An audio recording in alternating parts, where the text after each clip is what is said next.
नवरात्र पर्व आ गया है और इसके साथ ही जो एक सबसे बड़ी चर्चा हो रही है वो गरबे को लेकर हो रही है कि गरबे में किस तरह के गीत संगीत बजना चाहिए, किस तरह का परिधान पहना जाना चाहिए और जो भारतीय संस्कृति है उसकी किस तरीके से रक्षा करना चाहिए। इसको लेकर हिंदू जागरण मंच ने पुलिस अधीक्षक को एक ज्ञापन दिया है और मांग की है और इसके अलावा कलेक्टर को भी एक ज्ञापन सौंपा है। तो क्या उनकी मांग है, क्या चाहते हैं कि गरबे के दौरान किस तरीके का जो एक मॉरल वैल्यूज़ है उनको किस तरीके से अपनाना चाहिए। उमेश सराफ हमारे साथ है। उमेश जी बताइए क्या चाहते हैं आप लोग। अभी आपने देखा होगा कि एक वीडियो वायरल हुआ है अश्लील गानों को लेके गरबा का। तो गरबा कहीं ना कहीं देवी शक्ति आराधना से जुड़ा हुआ है और हिंदू आस्था का एक बहुत बड़ा प्रतीक भी है। तो ये हमारी आस्था के साथ खिलवाड़ हो रहा है।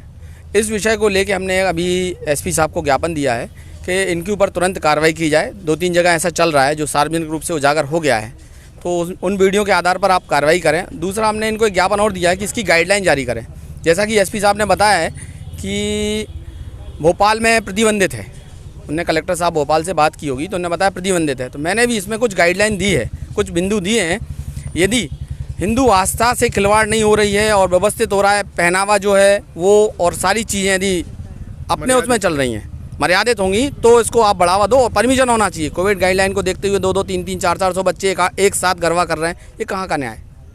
आप अभी देवी विसर्जन में जाएंगे तो उसमें आप अपनी गाइडलाइन रख देंगे। इनको परमिशन नहीं लेना पड़ती क्या गरबा करने के लिए?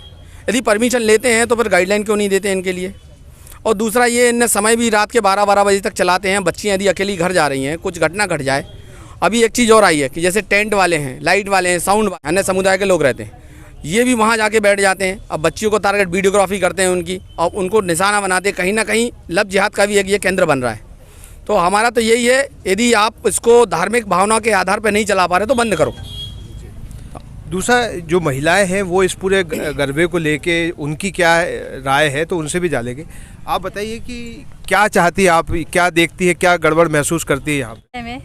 जो हम तो यही चाहते हैं कि जो रात को ये सब हो रहा है, ये फिल्मी गाने पे ये हो रहा है, बस ये बार बंद हो जाए। अपने जो हिंदू संस्था है, मतलब हिंदू गाने हैं, बस हाँ धार्मिक जो है बस वो ही चले। गरबे के दौरान जो बहुत ज़्यादा आपत्ति उठाई जाती है वो लड़कियों के कपड़ों पे उठाई जाती है, तो उसमें आपका क्या मानना है, किस तरीके की वेशभूषा होनी चाहिए? पहनावा जो अपना है, हिंदू संस्कृति जो पहनावा है बस वही चले। और जो आप बताइए।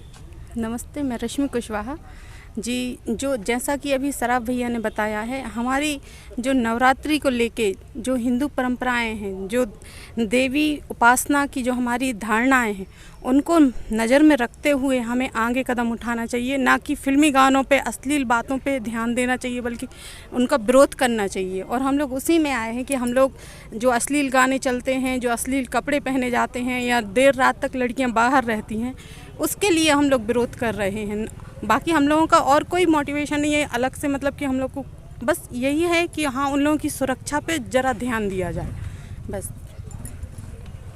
तो एक संगठन है वो ये कहता है कि जो गरबा है वो मर्यादित होना चाहिए, भारतीय संस्कृति के अनुरूप होना चाहिए।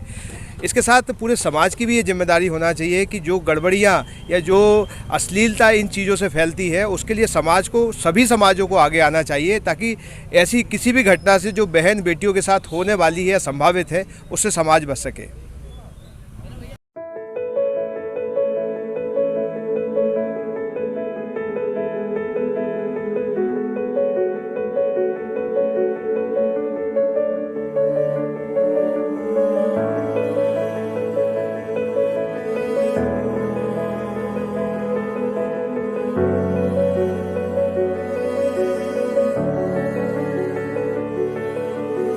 शहर से बाहर जाने के लिए वन वे टैक्सी चाहिए या लोकल सिटी के लिए कैब या फिर एयरपोर्ट पे ड्रॉप की हो जरूरत? चुनिए अपनी पसंद की कैब और पाइए बेस्ट ऑफर्स के साथ मोस्ट कंफर्टेबल व सेफ राइड सिर्फ और सिर्फ MP कैब पर। आज ही गूगल प्ले स्टोर से MP कैब की एंड्रॉइड ऐप डाउनलोड करें या विजिट करें www.mpcab.in और बुक करें अपनी राइड।